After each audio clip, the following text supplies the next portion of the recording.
बाबा जी की प्यारी साध संगत जी, राधा स्वामी जी। प्यारी साध संगत जी, आज की जो साखी मैं आपको सुनाने जा रही हूँ, यह साखी बहुत ही प्रेरणादायक है। इसको सुनकर आप हैरान रह जाएंगे कि कर्म किस तरह अपना हिसाब लेने आता है। साध संगत जी, साखी बहुत ही प्यारी है, तो कृपया इसे पूरा सुने जी। संगत जी, एक बार की बात है कि एक गांव में एक किसान रहता था। किसान का एक छोटा सा खेत था जिसमें वह हल चलाकर अपना गुजारा करता था। उस किसान के पास एक बैल था। एक बार जानवरों में कोई बीमारी फैली जिसके कारण उसका बैल मर गया।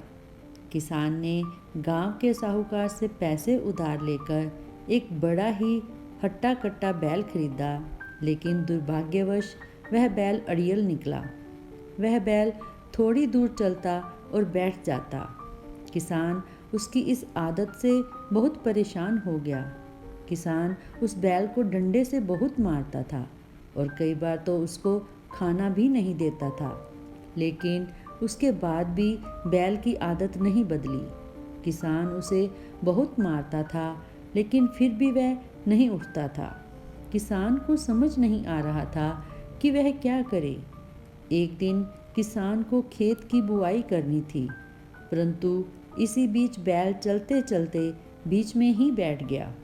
किसान ने बैल को उठाने का बहुत प्रयत्न किया, लेकिन वो बैल नहीं उठा। आखिरकार किसान के परिवार के भरण पोषण का सवाल था।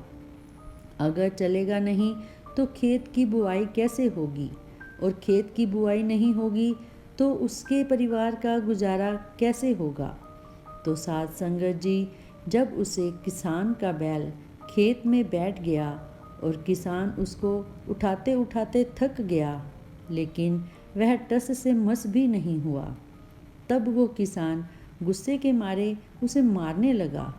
तब भी नहीं माना तो किसान नुकीली कीलों वाला डंडा लेकर आया और बैल की पीठ पर मारने लगा, लेकिन इतनी मार खाने के बाद भी वह बैल नहीं उठा।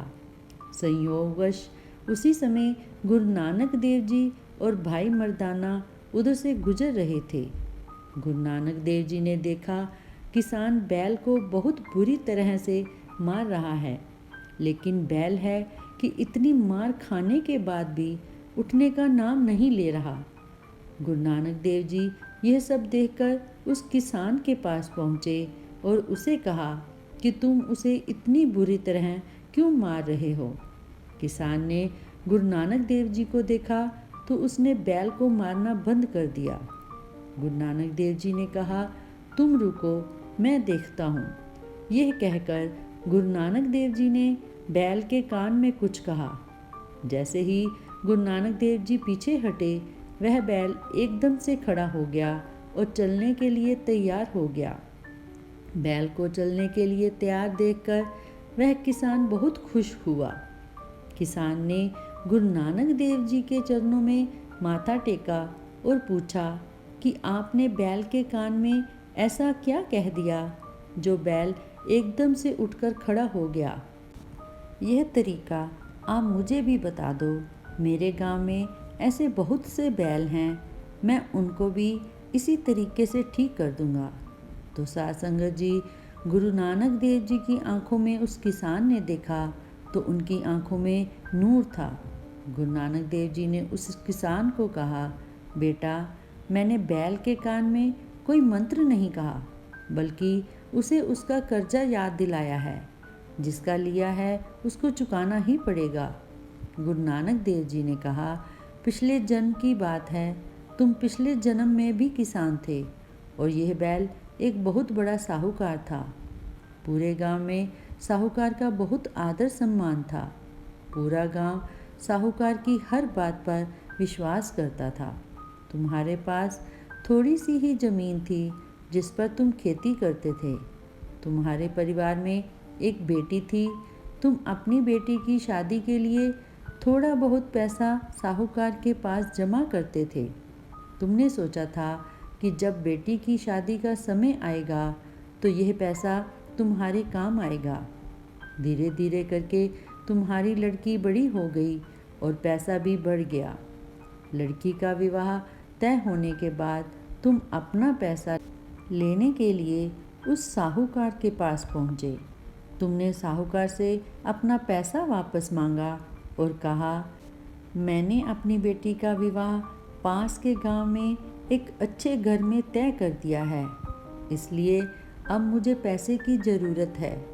तुम्हारे पैसे हो गए थे, इसलिए पैसा देकर साहूकार की नीयत खराब हो गई और उसने पैसा देने से इनकार कर दिया।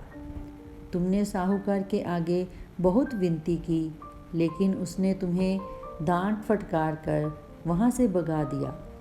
तुम दुखी मन से घर वापस आ गए। तुमने गांव के लोगों से भी बात की, लेकिन किसी ने भी तुम्हारी बात पर विश्वास नहीं किया, क्योंकि सभी लोग साहूकार को बहुत मानते थे। उनको यह भी विश्वास था कि तुम्हारे पास इतने पैसे कहाँ से आ सकते हैं, इसलिए तुम्हारी गांव में एक न चली। तुमने तो किसी न किसी तरह से कर्जा लेकर अपनी बेटी का विवाह कर दिया, लेकिन साहूकार अपने कर्मों की वजह से बैल की योनि में आ गया और तुम इस जन्म में फिर से किसान बन गए। साहूकार ने पिछले जन्म में बेईमानी करके खूब धन जुटाया था। मेहनत तो कुछ की ही नहीं थी, उल्टा पाप और चढ़ा लिया था। इस कारण साहूकार को बैल की योनि में आना पड़ा। पिछले जन्म में साहूकार ने बिना मेहनत किए खाया था, इसलिए बैल बनकर भी मेहनत नहीं करना चाहता था। वह बार बार बैठ जाता था, तुम्हारी गालियाँ और मार खाता था। यही सृष्टि का कभी ना बदलने वाला नियम है। जिसका लिया है उसको तो देना ही पड़ेगा, चाहे राजी खुशी से या फिर मार खाकर। यही दुनिया का सत्य है। गुरु नानक देव जी ने कहा, बेटा मैंने तो इसका पूर्व जन्म का याद दिलाते हुए सिर्फ इतना ही कहा था, चुकाना तो है ही, फिर अपमान सहकर और मार खाकर ही क्यों। अगर चुकाना ही है तो राजी खुशी से चुका दो। साध संगत जी, आज की साखी का मतलब यह है कि मनुष्य का अत्यधिक लालच और बेईमानी ही मनुष्य के पतन का कारण बनती है। सुख की इच्छा रखने वाले व्यक्ति को चाहिए कि वह जैसे अपने आप को सुखी देखना चाहता है, वैसे ही दूसरों के बारे में भी सोचे। अगर हम आज किसी को दुख देते हैं तो वह एक ना एक दिन खुद चुकाना ही पड़ेगा।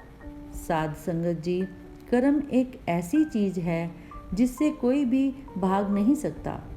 कर्मों का फल तो एक ना एक दिन चुकाना ही पड़ता है। आज हम किसी को दुख देकर ये सोचते हैं कि हमें कोई नहीं देख रहा, तो ये हमारी सबसे बड़ी भूल है, क्योंकि ऊपर वाले की लाठी में आवाज़ नहीं होती, लेकिन पड़ती ज़रूर है। इसलिए जीवन में कोई भी काम करने से पहले 1000 बार सोचना चाहिए कि यह सही है या गलत, क्योंकि जो कुछ भी हम आज करेंगे वह हमें सूद समेत वापस करना पड़ेगा। इसलिए साध संगत जी, परमात्मा ने जो हमें यह जीवन दान दिया है, उसे हमें दूसरों की सेवा और भलाई के कामों में लगाना चाहिए और परमात्मा की भक्ति करनी चाहिए। इससे हमें जो खुशी मिलेगी वो दुनिया की सारी दौलत से भी बड़ी होगी। साध संगत जी, अगर आपको रूहानी साखियाँ सुनना अच्छा लगता है तो कृपया हमारे चैनल को ज़रूर सब्सक्राइब करें। राधा स्वामी जी।